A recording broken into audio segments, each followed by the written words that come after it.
हाँ तो बच्चों, पिछली क्लास में हम लोग स्टडी कर रहे थे वर्क एनर्जी पावर के ऊपर कुछ क्वेश्चंस। तो चलिए हम उसी को आगे कंटिन्यू करेंगे। ठीक है, देखिए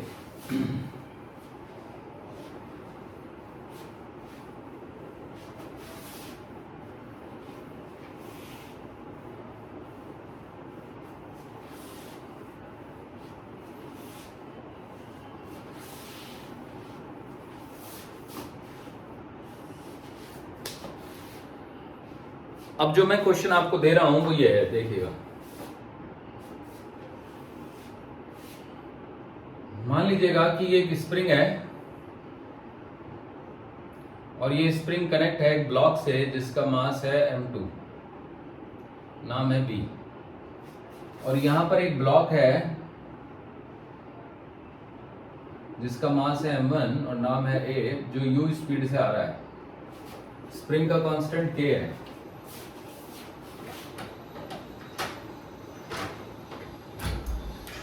तो क्वेश्चन ये पूछा गया है कि हमें maximum compression in the spring बताना है। In the situation shown in figure,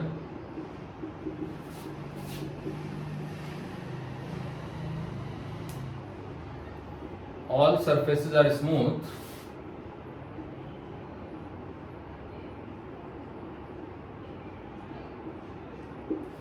find maximum compression in the spring।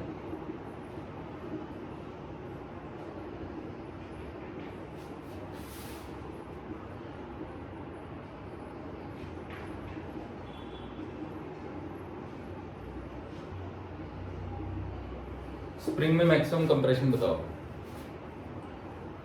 तो देखिए क्या करेंगे। तो अगर हमें स्प्रिंग में मैक्सिमम कंप्रेशन निकालना हो तो ये जाएगा, इसको टकराएगा। तो इसमें ना जो सबसे इंपॉर्टेंट बात है वो ये है कि जैसे ही ए इसको कांटेक्ट में आएगा तो स्प्रिंग जो है वो कंप्रेस होने लगेगा। तो स्प्रिंग जब कंप्रेस होने लगेगा तो कंप्रेस्ड स्प्रिंग दोनों तरफ पुश करेगा, और जब वो दोनों तरफ पुश करेगा तो वो ब्लॉक ए की वेलोसिटी को घटाएगा और बी की वेलोसिटी को बढ़ाएगा। अब अगर बी की वेलोसिटी बढ़ रही है और ए की घट रही है तो दोनों की के पास आने का जो स्पीड है, मतलब अप्रोच की जो स्पीड है वो कम हो रही है। तो अगर अप्रोच की स्पीड कम हो रही है और अभी भी वो अप्रोच कर रहे हैं तो स्प्रिंग अभी भी कंप्रेस होता जाएगा। एक स्टेज ऐसी आएगी कि बी की और ए की वेलोसिटी बराबर हो जाएगी। उस समय पे स्प्रिंग का कंप्रेस होना बंद हो जाएगा। फिर उससे अगली स्टेज में बी की स्पीड ए से ज्यादा हो जाएगी, क्योंकि स्प्रिंग तो अभी भी इसको लगातार पुश करे जा रहा है। तो जब इसकी स्पीड ज्यादा हो गई तो इसका मतलब ये हुआ कि बी जो है वो फास्ट हो गया। अब जैसे ही बी ए से फास्ट हुआ, ये स्प्रिंग खुलना शुरू हो जाएगा। तो अब इसमें जो सबसे महत्वपूर्ण बात यह है वो ये है कि जिस समय पे इन दोनों में कंप्रेशन मैक्सिमम होगा उस समय पे दोनों की स्पीड बराबर होगी। तो the most important concept is,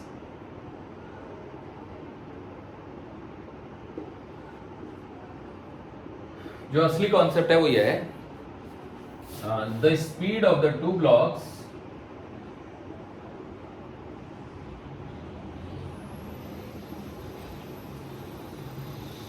will be same when both the blocks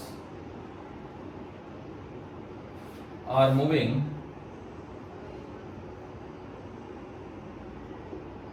with same speed. No. The speed of both the blocks will be same when compression is maximum. When compression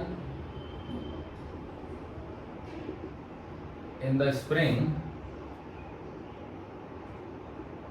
is maximum.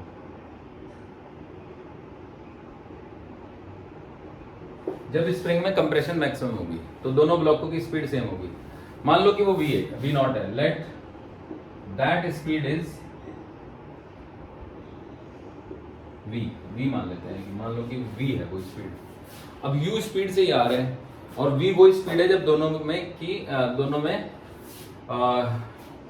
की speed बराबर हो गई और compression maximum हो गया। तो यहाँ पे डायग्राम बना देता हूं मैं। तो ये m2 है, b जिसका नाम है, ये v स्पीड से जा रहा है, ये m1 है,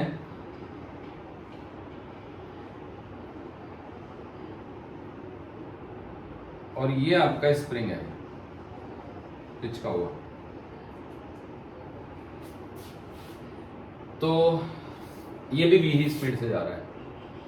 तो अब एक टर्म आएगी यहाँ पे जिसका नाम है लीनियर मोमेंटम कंजर्वेशन, क्योंकि ए ने बी पे फोर्स लगाया, बी ने ए पे लगाया, दोनों ने एक दूसरे पे लगाया, ठीक है। तो जो दोनों का मोमेंटम है वो कंजर्व रहेगा। यूजिंग लीनियर मोमेंटम कंजर्वेशन,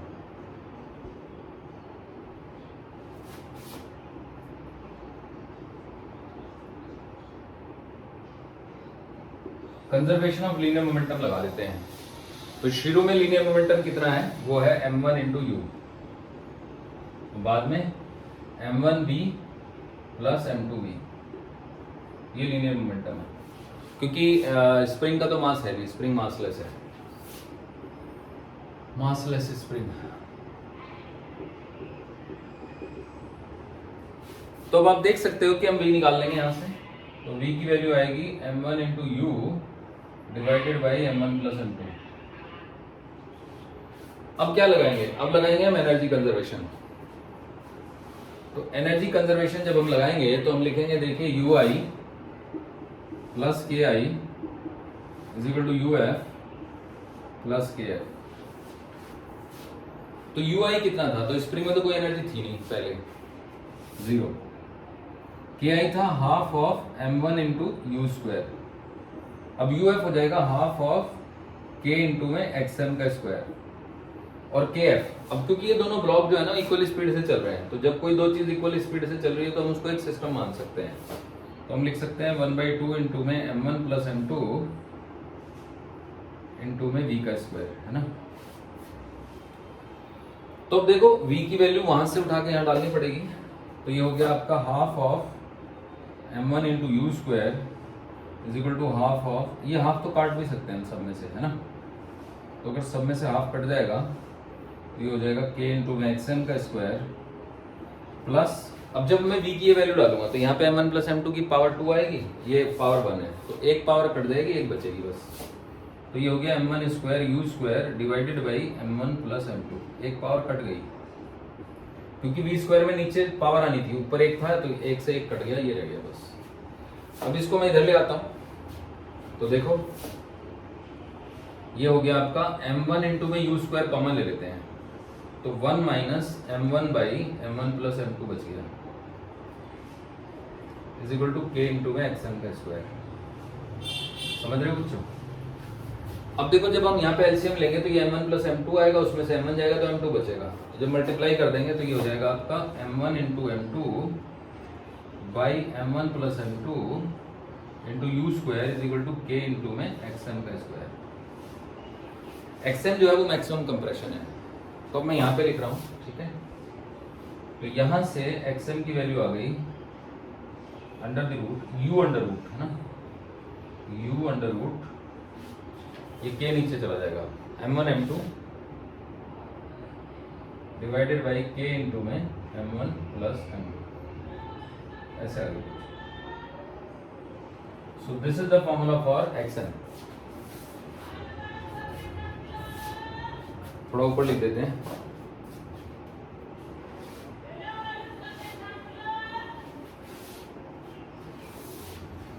तो देखो ये मिटा देता हूं।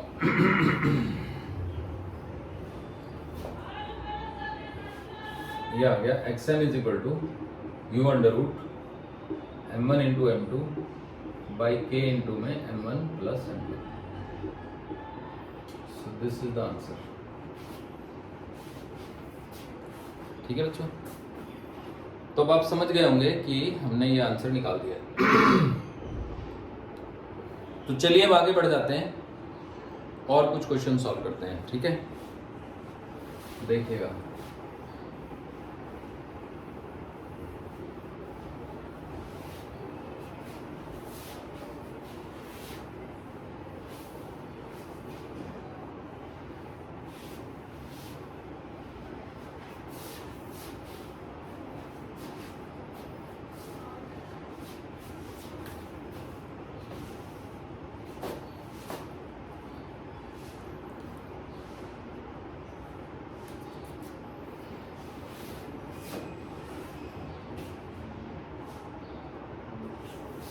देखो बच्चों, ये क्वेश्चन है कि एक स्प्रिंग है, उसका एक एंड जो है वो ठीक है ग्राउंड से जुड़ा हुआ है, और दूसरा जो है वो एक रिंग से जुड़ा हुआ है जिसका मास m है, और वो अलाउड है to slide on the figure. ठीक है, तो हमें ये बताना है कि रिंग की स्पीड कितनी होगी जब वो स्प्रिंग वर्टिकल हो जाएगा। देखिएगा, ये मान लो एक वायर है, फिक्स्ड वायर है ना, फिक्स्ड वायर, ये एक रिंग है, और यहां पे एक स्प्रिंग है। ये जो डिस्टेंस है ये h है, ये इसकी नेचुरल लेंथ है। ठीक है बच्चों, natural length, h is equal to natural length.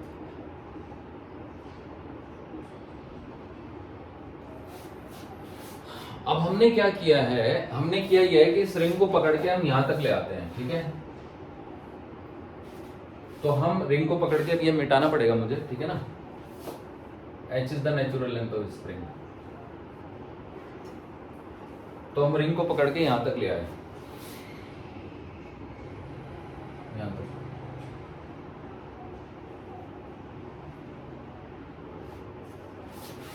अब स्प्रिंग जो है वो स्ट्रेच हो गया, और ये एंगल मान लो 53 डिग्री हो गया। अब ये रिंग है, समझ रहे हैं बच्चों, स्मॉल रिंग। अभी फिलहाल ये ए पे है, ये जो पॉइंट है ये सी है, तो ये भी एक पोजीशन है। ठीक है, ये पोजीशन बी है, तो बी पोजीशन पे ये जो एंगल है ये 37 डिग्री हो जाएगा। इस रिंग का मास है मान लो m, और इसका स्प्रिंग कांस्टेंट है k। ठीक है, तो क्वेश्चन ये है कि क्वेश्चन ये है बच्चों कि आपका क्या कहते हैं, इस रिंग की जब ये बी पे पहुंचेगी तो क्या स्पीड होगी। तो क्वेश्चन में लिख देता हूं, in the situation shown in figure,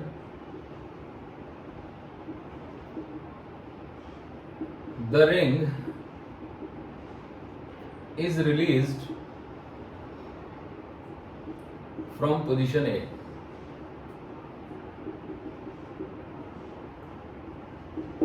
Find its speed when it reach B and C. Find its speed when it reach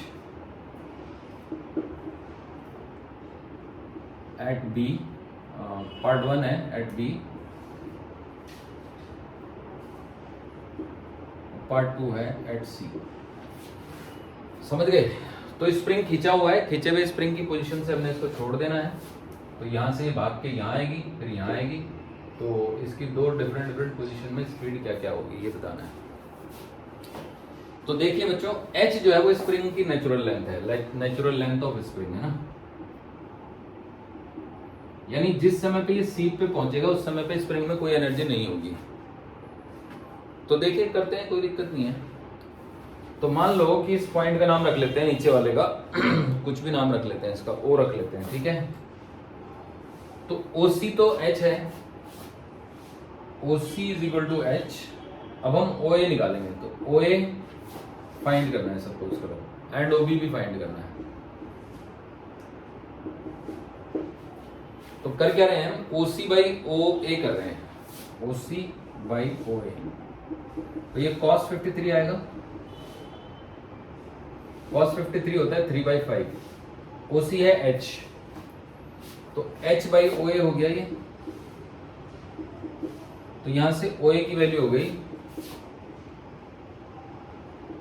5h/3। तो expansion in the spring at A निकाल लेते हैं, extension in the spring at A.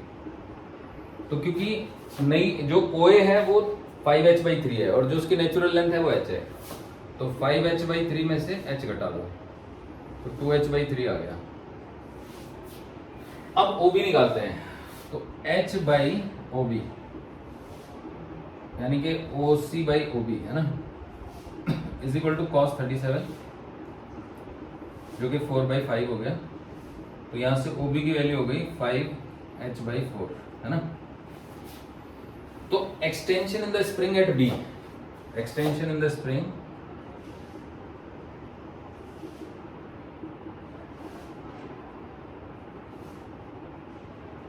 Eight B, B पे extension आ जाएगा 5h/4 में से गया h यानी कि h/4, ठीक है।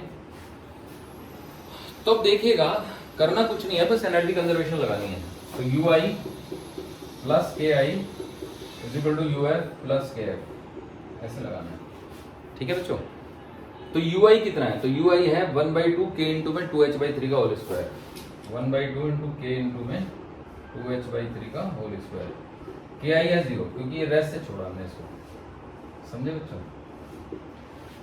अब B पे पहले तो हम पार्ट B पे ही करेंगे ना, तो B पे एक्सटेंशन हो गया h/4, तो पोटेंशियल एनर्जी हो गई 1/2 इंटू K इंटू में h/4 का स्क्वायर, और KF हो गया हाफ ऑफ M इंटू में VB का स्क्वायर है ना। VB का मतलब जब रिंग B पे पहुंचेगी तो उसकी स्पीड है, तो ये हो गई बच्चों VB। अब क्या करना है, बस कुछ नहीं, अब तो बस हाफ से तो हाफ काट दो सबसे पहले। तो ये हो गया 4kh²/9 और ये हो गया kh²/16। 4kh²/9 में से कम कर देंगे kh²/16, तो आ जाएगा m इंटू में VB²। अब 16 और 9 का एलसीएम 144, 64 माइनस 9, तो 64 में से 9 कम कर दो तो आई थिंक आ जाएंगे 54। 64 में से 9 कम करेंगे तो 55 आएंगे है ना। हाँ 55 by 144 kh² is equal to m into में VB²। तो यहां से अब आप VB लिख सकते हो, तो VB की वैल्यू हो गई h√55k बाई 144m है ना, ये आ गई वैल्यू VB की। अब सेम प्रोसीजर से हम VA निकाल सकते हैं, ठीक है। तो देखिए VA भी बता देता हूं मैं आपको, नहीं VC।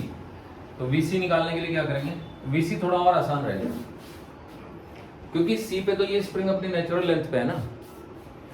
तो KI plus UI is equal to KF plus UF। KI तो 0 ही है, UI है 1/2 इंटू में K इंटू में 2h/3 का होल स्क्वायर। KF तो निकालना ही है, तो 1/2 इंटू M इंटू में VC का स्क्वायर। UF है 0 क्योंकि जब C पे पहुंचेगा तो स्प्रिंग की लेंथ जो है वो नेचुरल लेंथ के बराबर है। तो यहाँ से हाफ काट देंगे तो VC की वैल्यू आ जाएगी आपकी, VC का स्क्वायर हो गया आपका 4kh²/9m, ठीक है। तो यहाँ से VC की वैल्यू आ जाएगी, h को बाहर निकाल देते हैं, 4k/9m है ना। अच्छा 4k/9m तो और भी सॉल्व हो सकता है ना, तो you can say VC is equal to 2h/3 into का √k/m है ना, ऐसे भी कर सकते हैं। तो बच्चों ये सवाल भी हो गया आपका, ठीक है। और देखते हैं,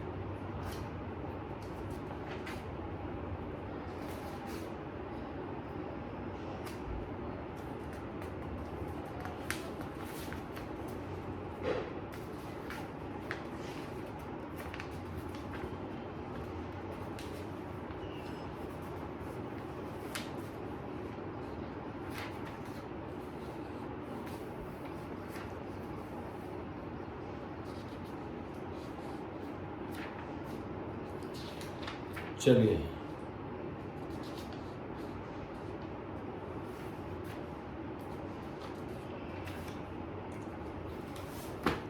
ठीक है, इसको आप नोट कर लीजिए।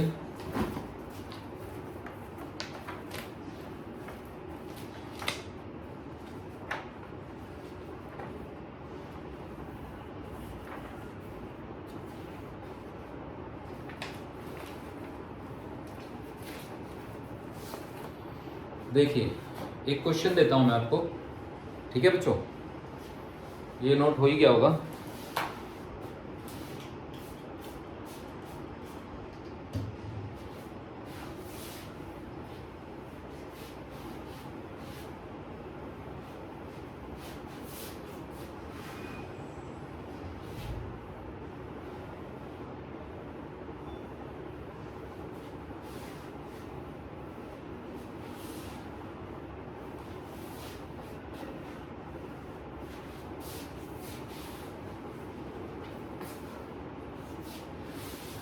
देखो बच्चों, तो हमारे पास दो बीड्स हैं, दोनों के मास 100 ग्राम है, ठीक है, और वो एक इनएक्सटेंसिबल स्ट्रिंग से कनेक्टेड है, which can slide along the two arms AC and BC on a rigid smooth wire frame in a vertical plane. The system is released from rest if the kinetic energy of the first particle when they have moved by a distance of 0.1 meter is इतना. Find the value of x. x की value बतानी है.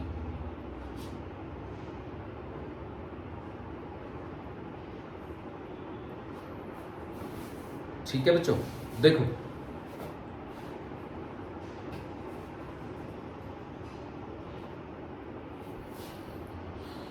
तो जब particle number 1 0.1 metre move कर जाएगा, 0.1 क्यों, हम 1 ही मीटर मूव करा देते हैं, चलो 0.1 ही करा देते हैं, ठीक है। देखो ये हमारे पास एक फ्रेम है इस तरह का, इसका नाम है A, इसका नाम है C, इसका नाम है B। तो AC एक वायर है जो कि हॉरिजॉन्टल रहती है, ठीक है, और मतलब थिन रॉड है,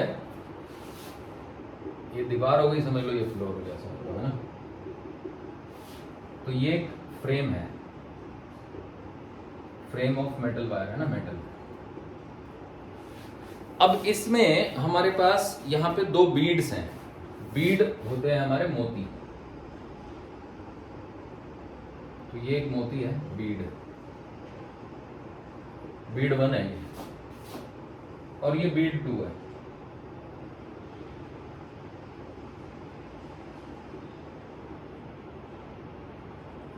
ये प्रेजेंटली सिचुएशन पे मौजूद है, ठीक है। ये 0.4 मीटर है और ये 0.3 मीटर है। तो जैसे ही मैंने छोड़ा तो बीड ये आगे गया और बीड भी नीचे गया। तो जिस समय पे बीड भी 0.1 मीटर डिस्टेंस चल लेगा तो उस समय पे, ठीक है, बीड ए की काइनेटिक एनर्जी फाइंड करनी है। Find kinetic energy of bead 1 when bead 2 has moved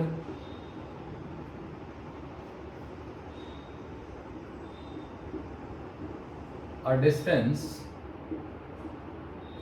of 0.1 metre downwards, है ना। ऑब्वियसली डाउनवर्ड ही जाएगा बीड 2, तो बाकी तो कहाँ जाएगा वो। तो होपफुली आप लोग समझ गए कि क्वेश्चन क्या है, ठीक है। तो चलिए फिर करते हैं सॉल्व, ठीक है।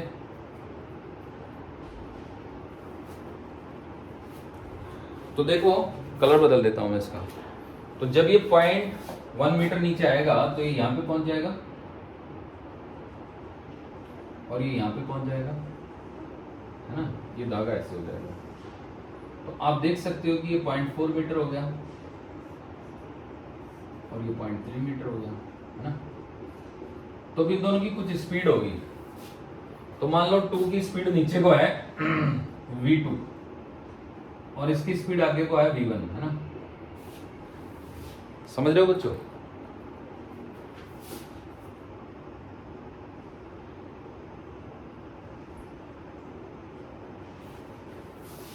तो अब ये एंगल मान लेते हैं कि थीटा है, तो ये वाला एंगल भी थीटा होगा, तो आप जानते हो कि रस्सी के अलॉन्ग जो वेलोसिटी के कंपोनेंट है वो बराबर रहेंगे, ठीक है, ये भी थीटा हो जाएगा। ये चलो इसको छोड़ो, यहाँ पे एक डॉटेड लाइन बनाते हैं जो परपेंडिकुलर है BD को, तो ये वाला एंगल थीटा हो गया ना। अब अगर ये थीटा है तो ये भी थीटा है, अपोजिट एंगल हो गया। तो V2 cos theta, solution V2 cos theta की जो वैल्यू होनी चाहिए वो इक्वल होनी चाहिए V1 sin थीटा के।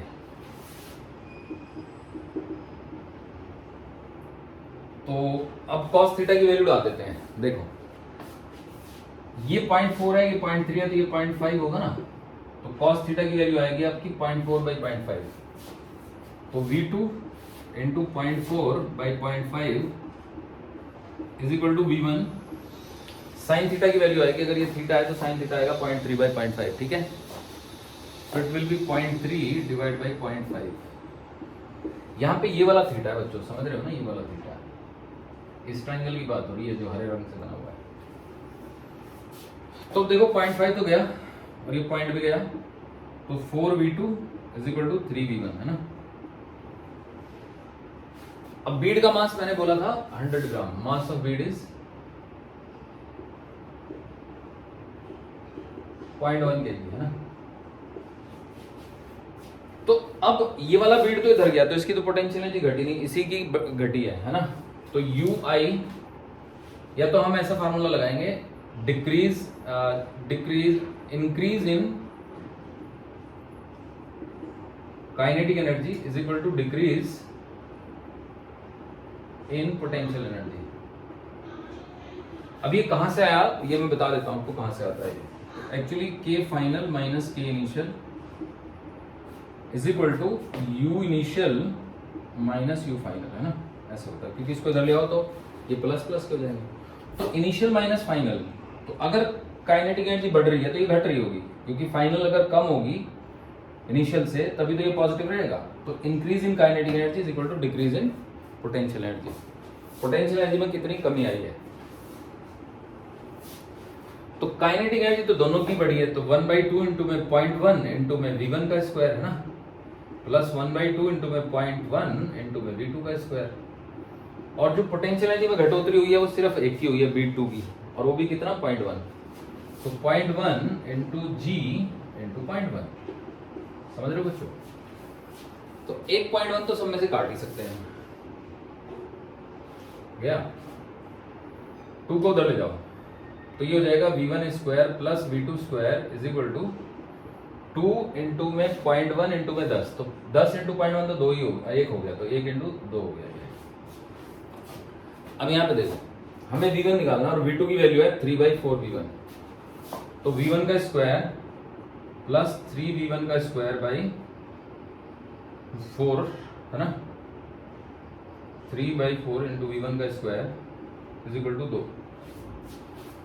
अब ये 9/16 हो जाएगा, तो V1 square plus 9V1 square by 16 is equal to 2।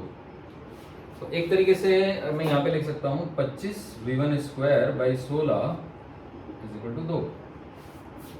इसका अंडर रूट ले लो, तो 5V1 by 3 is equal to √2। So this gives me V1 is equal to √2 3√2/5 है ना,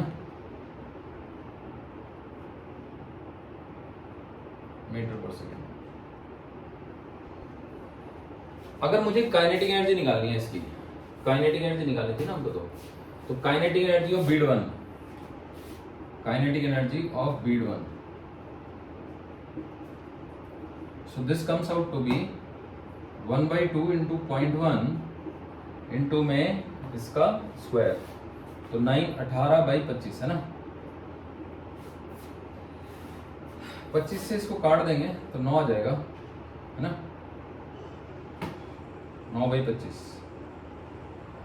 सो दिस गिव्स मी 0.9/25। चलो इसको 4 से मल्टीप्लाई कर लेते हैं, तो 0.9 इंटू मतलब 0.1 इंटू में 36/100। सो this gives me 36 into 10⁻³ joule, ऐसे आ गया काइनेटिक एनर्जी। समझ रहे हो बच्चों?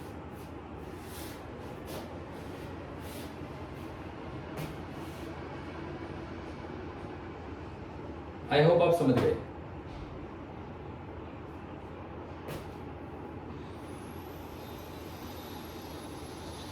ठीक है, डन हो गया।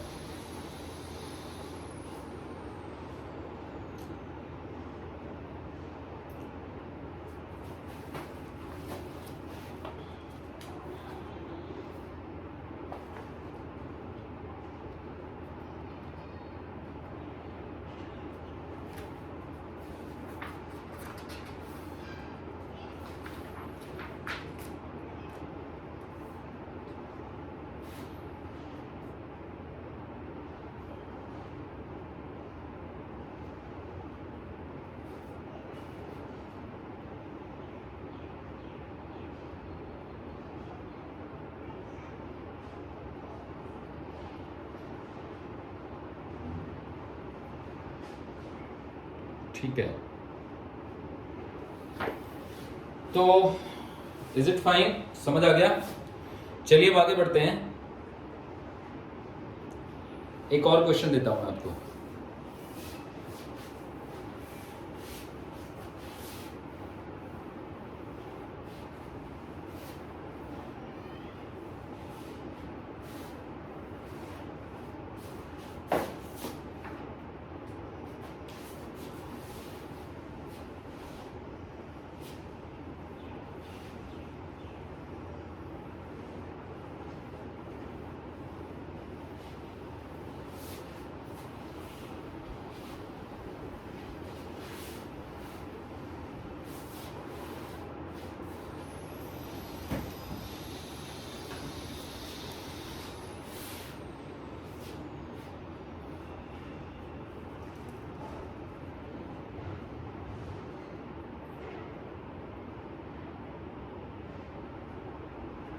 देखो बच्चों, क्वेश्चन ये है कि a system consists of two identical cubes blocks each of mass 3 kg linked together by a compressed weightless spring of force constant 1000.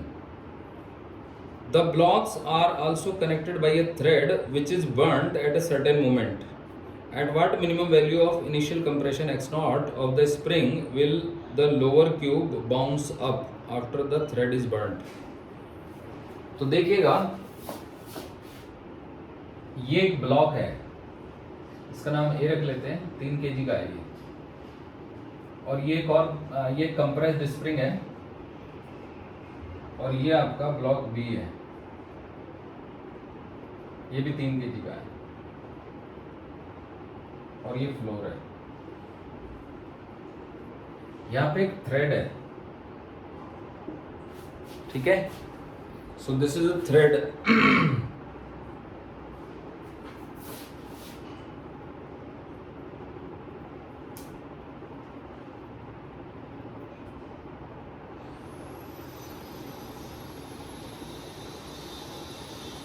ये थ्रेड है, तो इसका जो स्प्रिंग कांस्टेंट है वो है 1000 न्यूटन मीटर इनवर्स। तो क्वेश्चन ये है कि आपको ये बताना है कि इसमें कितना कंप्रेशन हो ताकि जो ब्लॉक बी है वो बाउंस हो जाए जब थ्रेड को जलाएं। तो find minimum compression in the spring so that the block B bounces up in air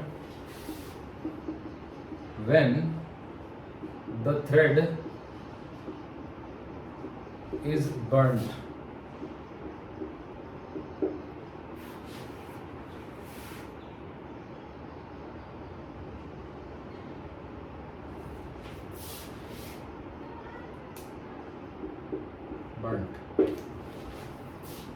तो अब ये क्वेश्चन बन गया बच्चों, ठीक है। तो देखिए k की वैल्यू 1000 है, तो इसको मैं ऐसे लिख देता हूँ, k is equal to 1000 newton metre inverse. अब क्या होगा जब आप थ्रेड को जला दोगे,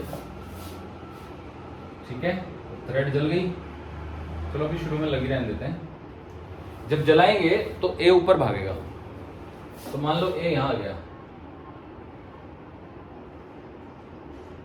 है ना।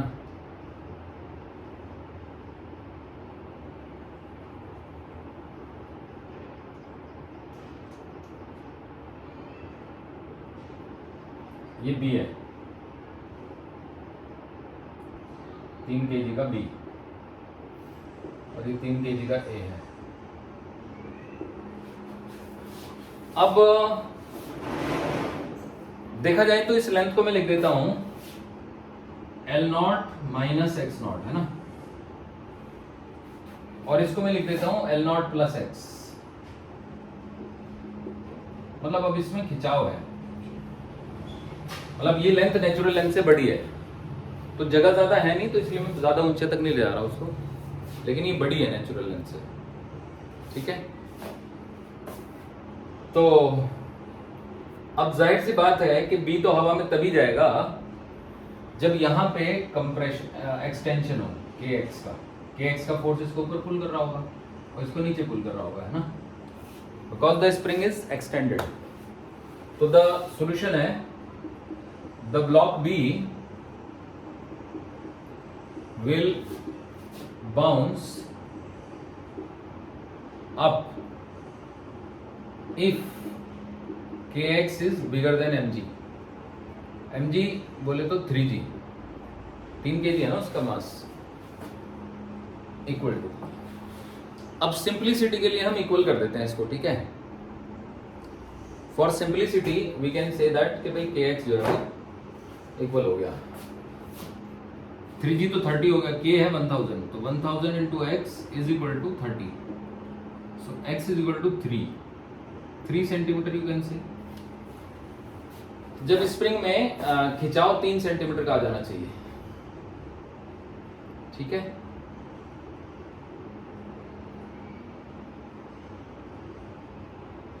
तो अगर हमें मिनिमम चाहिए था, तो मतलब यहां पे पहुंचने के बाद ये फिर वापस आ जाएगा, मतलब जो ब्लॉक है वो कितना ऊपर गया 3 kg वाला, तो नेचुरल लेंथ तक तो पहुंचने में x0 ऊपर जाएगा और फिर x और एक्स्ट्रा ऊपर गया, यानी ये वाली जो डिस्टेंस है ये x प्लस x0 है, समझे कुछ। तो अब हम एनर्जी कंजर्वेशन लगाएंगे, तो ui plus ki is equal to uf plus kf। अब क्योंकि हमें तो मिनिमम कंप्रेशन निकालना है, तो हम ये मान लेते हैं कि यहाँ के रुक गया, तो अगर ये रुक गया तो ये बस हल्का सा हवा में पहुंचेगा, उसके बाद फिर से ये पिचकेगा, नीचे आएगा, ठीक है। मतलब इतनी स्पीड है कि ये रुक गया वहां जाके।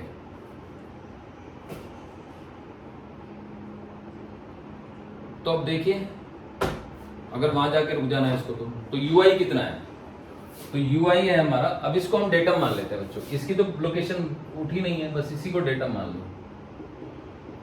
तो इसकी potential energy, gravitational potential energy 0 हो गई, तो mg into h 0 plus half of k जो कि 1000 है, 1000 इंटू x0 का स्क्वायर, प्लस x0 को अगर मैं सेंटीमीटर में मान लूं तो ये हो जाएगा x0 बाई 100 का स्क्वायर, है ना।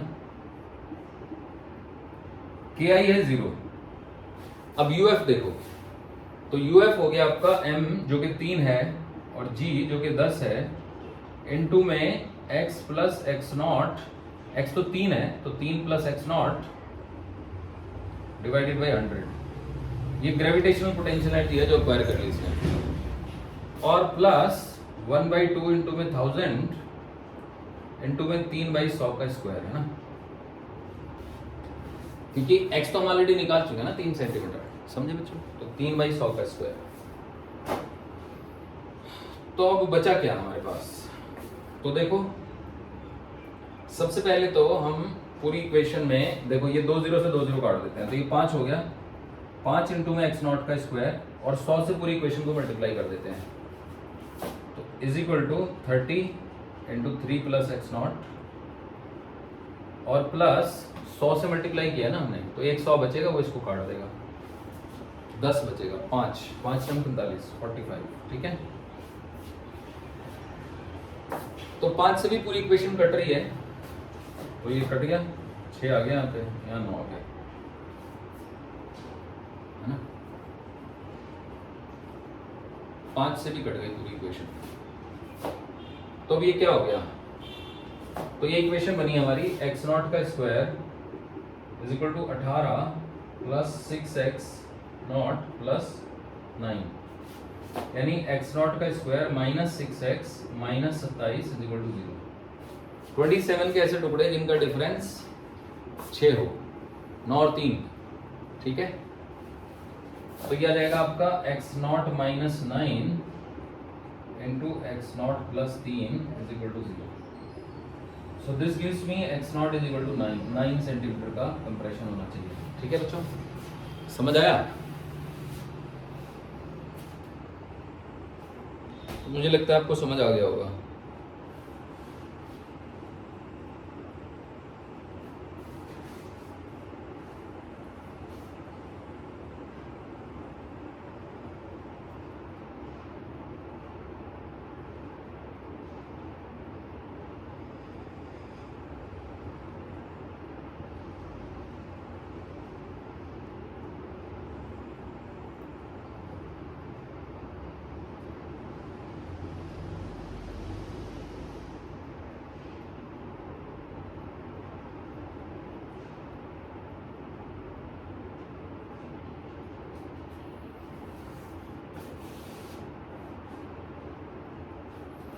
अब देखिए ये क्वेश्चन है, ये भी स्प्रिंग का ही क्वेश्चन है, देखो करते हैं सॉल्व।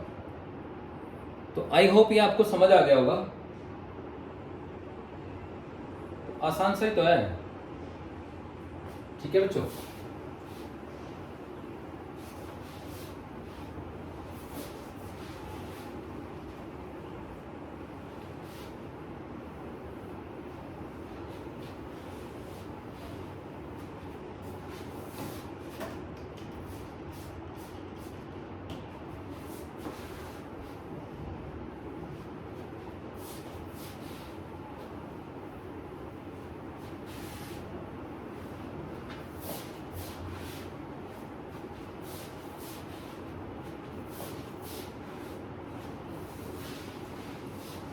देखो जी, ये एक रिंग है,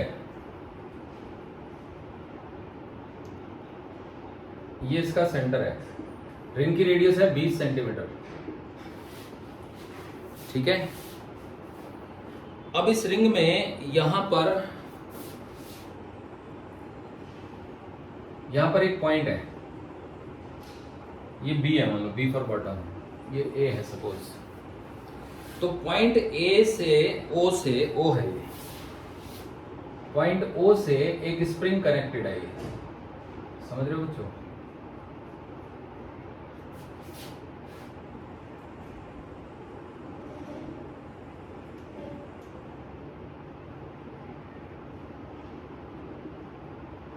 ए पोजीशन पे ये एक रिंग कनेक्टेड है, ठीक, ring.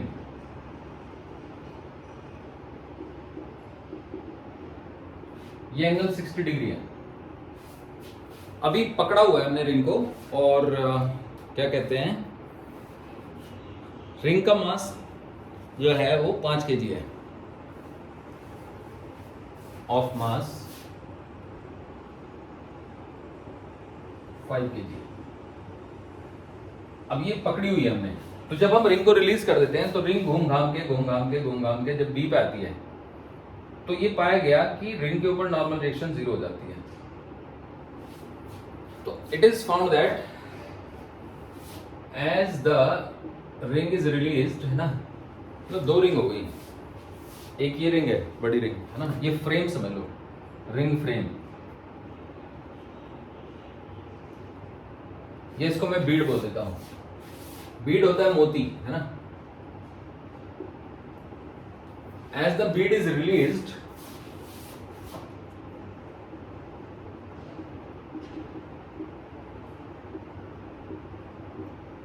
it reaches the position B, तो ये पोजीशन B पे पहुंचता है। तो when it reach the position B, ठीक है,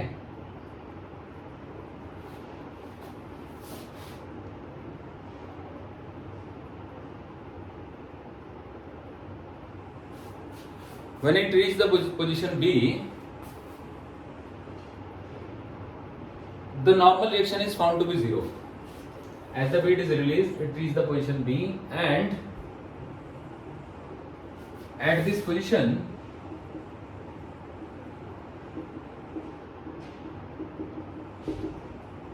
normal reaction on bead is 0. इस पे कोई नॉर्मल रिएक्शन नहीं लग रही है बच्चों। तो अब ये बताना है कि स्प्रिंग का स्प्रिंग कांस्टेंट कितना है। Find the spring constant of the spring.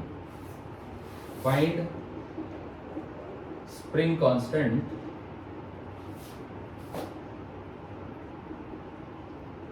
Of the spring, है ना। अब इस स्प्रिंग का स्प्रिंग कांस्टेंट बता दो।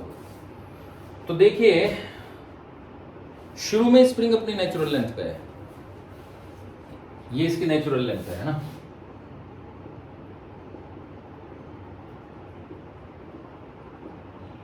अब ध्यान से देखो, अगर ये 20 सेंटीमीटर है तो ये भी 20 ही सेंटीमीटर होगा, तो ये भी 20 ही सेंटीमीटर होगा। तो ये एक आइसोसेलेस ट्राइंगल हो गया। आइसोसेलेस ट्राइंगल का ये वाला एंगल 60 है, तो ये दोनों एंगल बराबर होंगे। मान लो ये थीटा है, ये भी थीटा है, तो theta plus 60 is equal to 180, तो ये थीटा 60 हो जाएगा। तो ये लेंथ भी 20 ही सेंटीमीटर होगी। तो इसका मतलब ये हुआ कि स्प्रिंग की नेचुरल लेंथ 20 सेंटीमीटर है। तो solution, natural length of spring is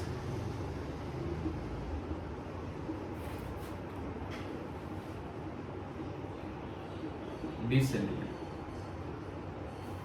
अब जब ये यहां पहुंचेगा तो स्प्रिंग की जो शक्ल है वो कुछ ऐसी हो जाएगी, खिंचा हुआ होगा ना। ये देखो ऐसा कुछ,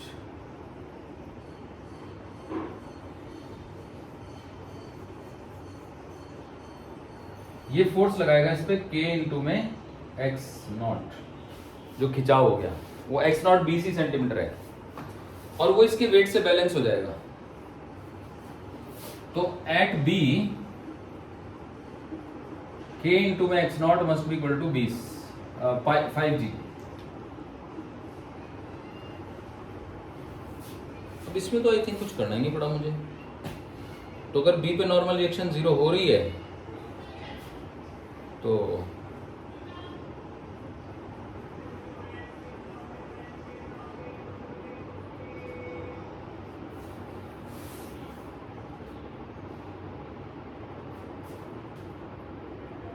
ये तो तब की बात है जब इसमें कुछ वेलोसिटी ना हो, है ना। पर कुछ वेलोसिटी भी तो हो सकती है ना। तो मान लो कि इसमें कुछ वेलोसिटी है बच्चों यहाँ पे भी, तो फिर हम K into x0 is equal to 5G नहीं लिख सकते। फिर हमें लिखना होगा K x0 minus 5G is equal to 5 into में v स्क्वायर बाई 0.2, ऐसे लिखना होगा। भैया सर्कल में घूम रही है ना, तो ये तो ठीक है। अब ये 0.2 नहीं बल्कि 0.4 आएगा, 0.2 ही आएगा। जिस सर्कल में घूम रही है उसकी रेडियस तो 0.2 ही है ना। ओके, तो अब हम बीड की स्पीड जो है वो एनर्जी कंजर्वेशन से निकालेंगे। x0 हमें पता है 20 हो गया, क्योंकि तो 40 सेंटीमीटर है ना बच्चों। K निकालना है, तो K इंटू में 20 का मतलब 0.2 माइनस 50, पॉइंट ऊपर ले जाएंगे तो 50, तो 25 v स्क्वायर ये आ गया। तो अब एनर्जी कंजर्वेशन लगाएंगे। तो एनर्जी कंजर्वेशन के हिसाब से हम यहाँ पे क्या कर लेते हैं, इसको डेटम मान लेते हैं, है ना। तो अगर ये डेटम हो गया तो ui plus K I is equal to UF plus K F, है ना। अब ui निकालने के लिए ध्यान से देखो, ये वाली हाइट चाहिए, ये वाली, है ना, ये height. So this is 20 cos 60, है ना। 20 cos 60, ये जो लेंथ हो जाएगी ये वाली 20 cos 60, समझ रहे हो बच्चों। वर्टिकल हाइट लेंगे ना हम तो पोटेंशियल एनर्जी के लिए। तो m जो कि 5 है और g जो कि 10 है और 20 cos 60 एक्चुअली 10 हो जाएगा, cos 60 1/2 होता है और ये भी 10 हो गया, 20 हो गया, तो 20 और 10 30 हो गया, तो 30 का मतलब 0.3 हो गया, KI तो 0 ही है। UF, अब UF जो है वो स्प्रिंग में आ गई एनर्जी, समझ रहे हैं बच्चों? तो स्प्रिंग में स्टोर्ड एनर्जी हो गई हमारी 1/2 इंटू में K इंटू में 0.2 का स्क्वायर है ना, और प्लस 1/2 इंटू में M इंटू में M इज 5 इंटू में V स्क्वायर है ना, ऐसा हो जाएगा। अब देखो 0.3 को 10 से मल्टीप्लाई करेंगे 3 5 15, 2 भी इधर ले आते हैं तो 30 हो गया ये, तो 30 इज इक्वल टू 0.2 का square into K plus 5V square. Okay, तो हमें ना V स्क्वायर की वैल्यू निकाल के इसमें डालनी पड़ेगी। तो अगर मैं इस पूरी इक्वेशन को 5 से डिवाइड कर दूं, देखा जाए तो ये 1/5 है, ये K/5 है बच्चों, K/5 है ना, तो ये K/25 है, 0.2 इज 1/5, 1/5 का स्क्वायर इज 1/25 है ना, सो दिस इज K/25। तो अगर मैं 5 से दोनों तरफ मल्टीप्लाई कर दूं, है ना बच्चों, तो ये हो जाएगा हमारा, दिख तो रहा होगा, तो ये हो जाएगा आपका 5 से दोनों तरफ मल्टीप्लाई करने पे 30 is equal to K/5 plus 25V square. तो 25V स्क्वायर की वैल्यू होगी 30 माइनस K/5, ठीक है, तो this gives me 30 minus K/5 is equal to 25V square. अब ये इक्वेशन नंबर 1 हो गई, ये इक्वेशन नंबर 2 हो गई, तो दोनों इक्वेशनों में राइट हैंड साइड में 25V स्क्वायर ले आया मैं। अब इनको मैं इक्वेट कर देता हूं, तो K/5 minus 50 is equal to 30 minus K/5 है ना, तो 2K/5 इज इक्वल टू 80, तो 2K इज इक्वल टू 400, तो K इज इक्वल टू 200 आ गया, 200 न्यूटन मीटर इनवर्स। समझ गए बच्चों? This is how it works. तो उम्मीद है आपको समझ आया होगा, ठीक है।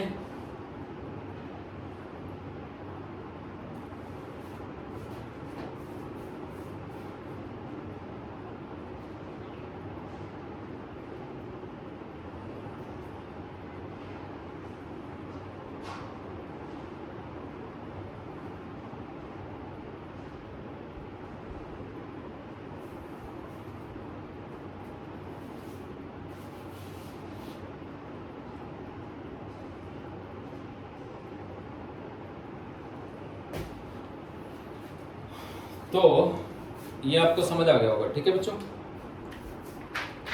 तो चलिए आगे बढ़ते हैं।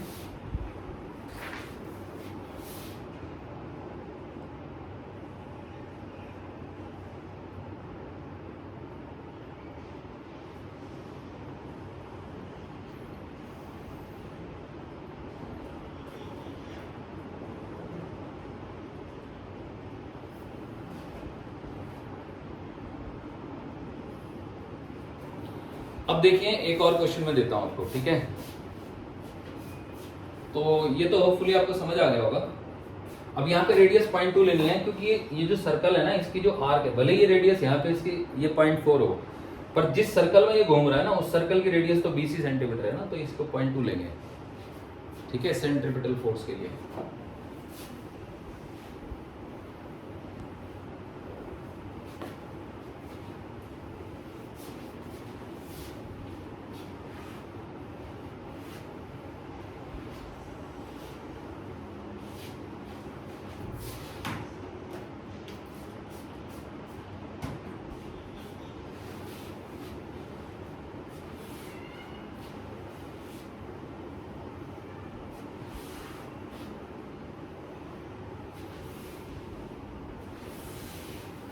देखो बच्चों, अगला क्वेश्चन क्या है, ये टेबल है बड़ी सी,